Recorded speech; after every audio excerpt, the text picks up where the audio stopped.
आम आदमी पार्टी भ्रष्टाचार में डूबी हुई है, सरकार में भ्रष्टाचार है, भ्रष्टाचार में सरकार है, समझ में नहीं आ रहा। पिछले 7 साल से अधिक हो गए हैं और आम आदमी पार्टी के पास बताने के लिए नहीं है कि ओबीसी समाज के लिए क्या किया है, एससी समाज के लिए क्या किया है, और उनके लिए जो आवंटित फंड था उसका भी उन्होंने दुरुपयोग किया है। आने वाले दिनों में एक बड़े कई कार्यक्रम भारतीय जनता पार्टी ओबीसी समाज और एससी समाज के साथ लेके करने वाली है। आपके आने वाले दिनों में यह भी ध्यान में आएगा कि कई ओबीसी समाज के नेता जो आम आदमी पार्टी, कांग्रेस के अलावा जो सामाजिक राजनीतिक रूप से बड़े महत्वपूर्ण हैं, वो भी भारतीय जनता पार्टी को ज्वाइन करने वाले हैं।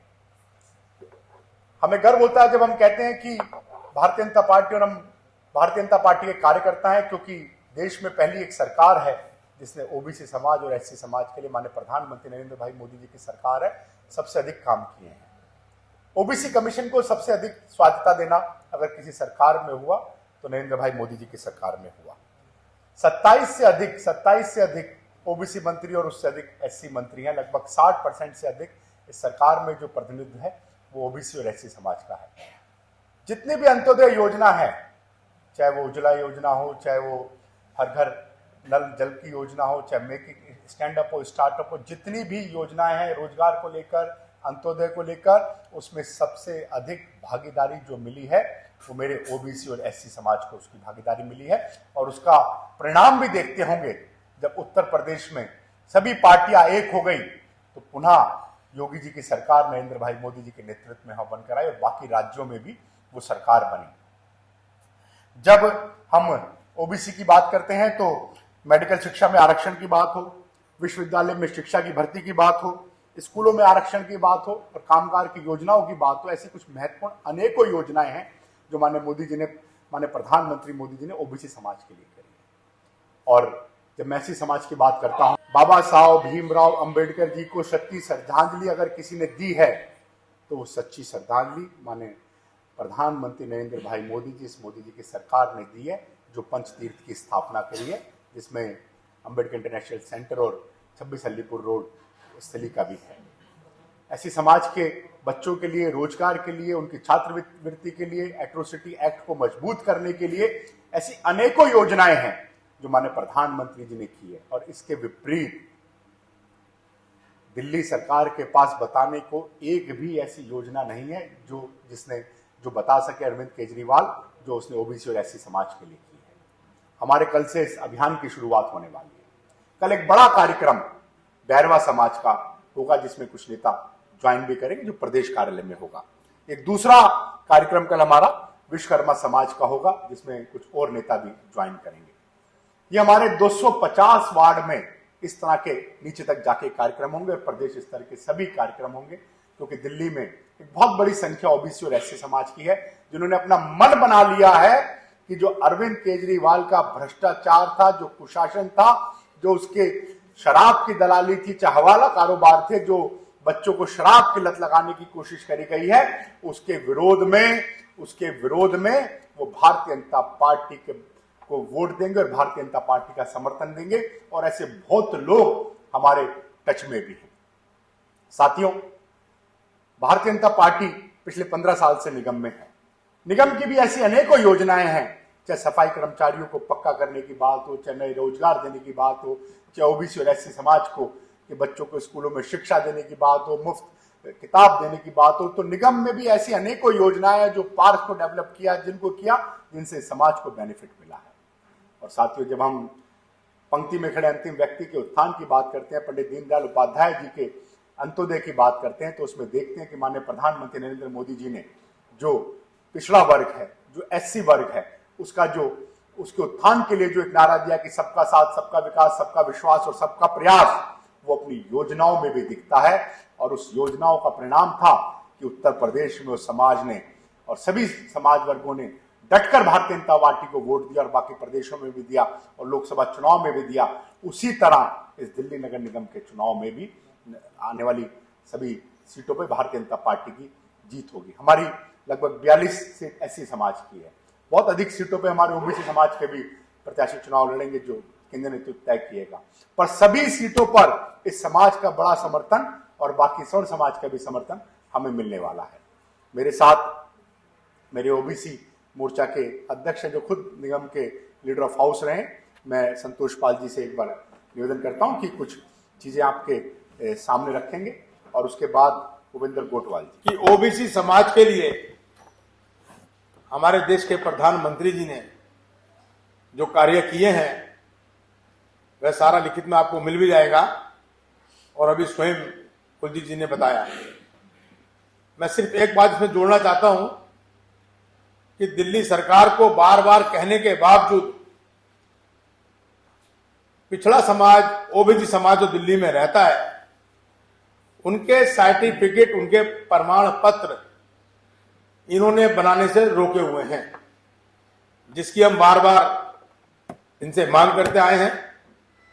और वे बनवाने जाता है तो उससे कहते हैं सन 1993 का आप कोई सा अपना प्रमाण पत्र लेके आइए। तो 22 साल और 7 साल यानी 29 साल जो दिल्ली में रह रहा है, क्या उसका प्रमाण पत्र नहीं बनना चाहिए? बिल्कुल इस तरीके से रजिस्ट्री, जो रजिस्ट्रार ऑफिस बनाए जाते हैं, और वहां ऐसी भी जानकारी आई है कि कोई सीधा साधा आदमी, साधारण व्यक्ति बनवाना चाहता है, उसको मना कर दिया जाता है, लेकिन वहां लेन देन करके पैसे देके वो प्रमाण पत्र बनाए भी जा रहे हैं। तो मेरा निवेदन इतना है कि हम इस बात को अभी जनता के बीच में जाएंगे, रखेंगे। हमारा ओबीसी समाज इससे बहुत पीड़ित है कि हम लोग 30 साल से 25 साल से दिल्ली में रह रहे हैं, लेकिन हमारा प्रमाण पत्र नहीं बन पा रहा। बहुत बहुत धन्यवाद। हमारा ये अभियान 1 से 15 तारीख तक चलने वाला है।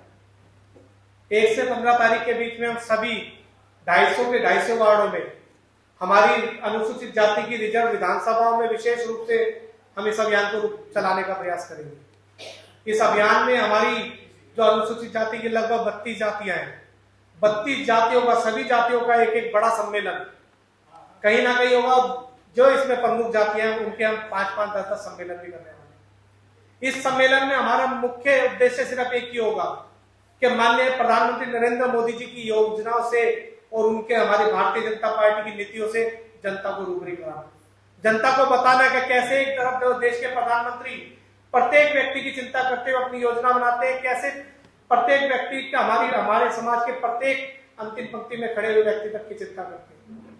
और एक तरफ दिल्ली का मुख्यमंत्री जो हमारी एससी समाज हो चाहे ओबीसी समाज हो, जिसको झूठ बोलकर उसने वोट लिया और उसके बाद इन समाजों को बिल्कुल ही अनदेखा कर दिया। आने वाले समय में जब हम समाज के बीच में जाएंगे तो समाज के बीच में मोदी जी की योजनाओं को भी लेकर जाएंगे, समाज के बीच में दिल्ली सरकार की विफलताओं के बारे में बताएंगे, और समाज के बीच में हम समाज से क्या अपेक्षा रखते हैं, समाज उनसे क्या अपेक्षा रखती है, वो सुझाव भी उनसे लेंगे। हमारा आने वाले दिनों में जब घोषणा पत्र बनेगा तो उन सुझावों को भारतीय जनता पार्टी प्राथमिकता देते हुए उन लोगों के सुझाव के आधार पर घोषणा पत्र भी बनाएगी। ऐसा भी हम सब लोगों ने निर्णय लिया। अब इन बातों के साथ मैं अपने वाणी में बताता हूँ। आपके कोई सवाल? 15 दिन का ये कार्यक्रम है, बताइए 32 जातियों को बीच में आपका कार्यक्रम देख रहे हैं, कितने सम्मेलन होंगे टोटल और लगभग कितने लोग आपको जोड़ पाएंगे इन 15 दिन तक चलने वाले कार्यक्रमों के माध्यम से? कोई एक लक्ष्य आपको कोई नंबर हो? हमारे सभी वार्डों में, अलग अलग वार्डों में अलग अलग जातियों का समीकरण और सब जगह जिसका हमें समर्थन मिल रहा है।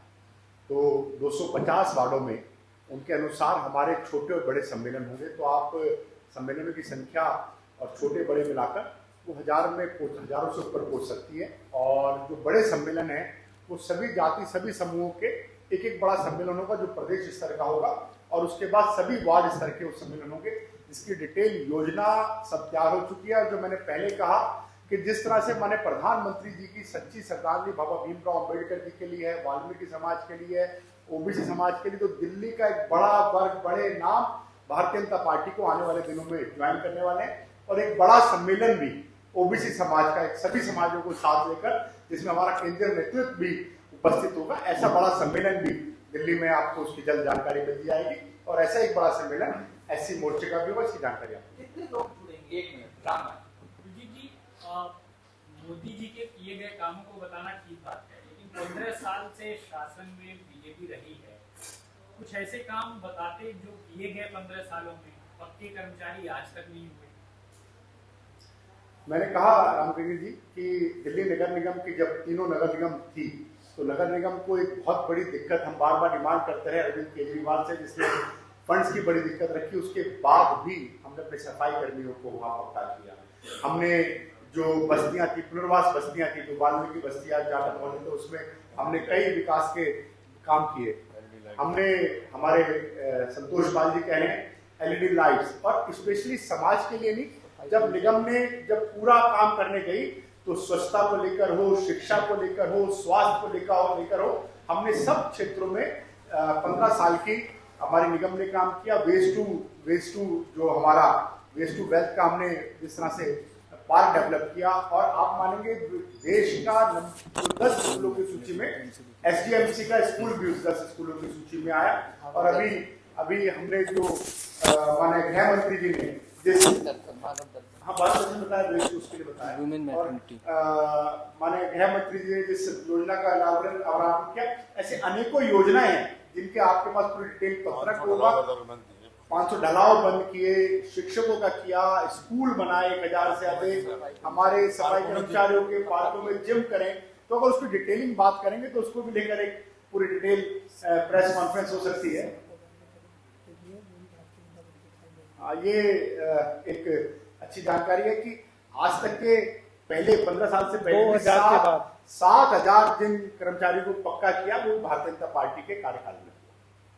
जी आप सभी समुदाय को लेकर इस सम्मेलन करने जा रहे हैं, क्या माइनॉरिटीज को लेकर भी कोई भाजपा की प्लानिंग है इसमें? निश्चित रूप से उसकी भी जो डिटेल वर्किंग है वो भी आपके सामने जब अगली बैठक होगी उसकी भी लंबा चुनाव है, वो लंबा चुनाव वो भी चलेगा।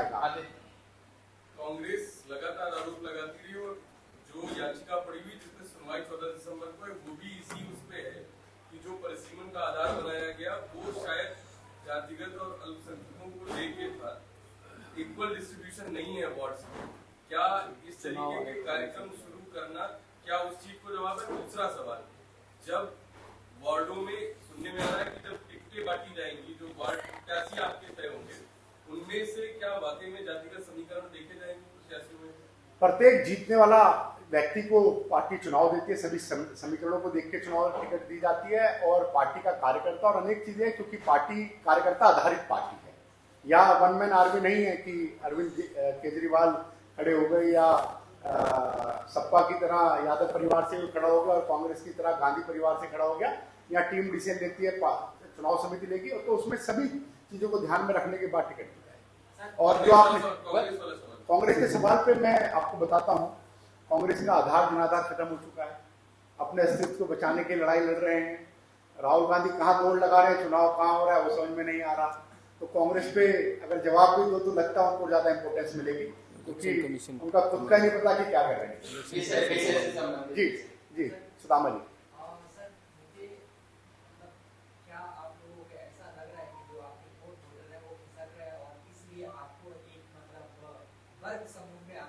नहीं, हमारा core voter Bharatiya Janata party के साथ है और आगे भी रहेगा। पर भारतीय जनता पार्टी जब माननीय प्रधानमंत्री जी कहते हैं सबका साथ, सबका विकास, सबका विश्वास और सबका प्रयास, तो उसमें जो ये एक हमारा अपना, जिसके लिए माननीय प्रधानमंत्री जी ने अनेकों योजनाएं केंद्र से लेकर ऊपर से लेकर नीचे तक की, हर गांव तक की है। तो दिल्ली लघु भारत है, यहाँ उत्तर प्रदेश का व्यक्ति रहता है, यहाँ बिहार का व्यक्ति रहता है, मध्य प्रदेश का व्यक्ति रहता है, यहाँ हरियाणा का व्यक्ति रहता है, यहाँ पंजाब का व्यक्ति रहता है, उसके गांव में भी उसका लाभ मिला। तो उन लोगों को ले जाकर अपने वोट बैंक को एक बार अपनी बात बताना, इसलिए करने आवश्यक।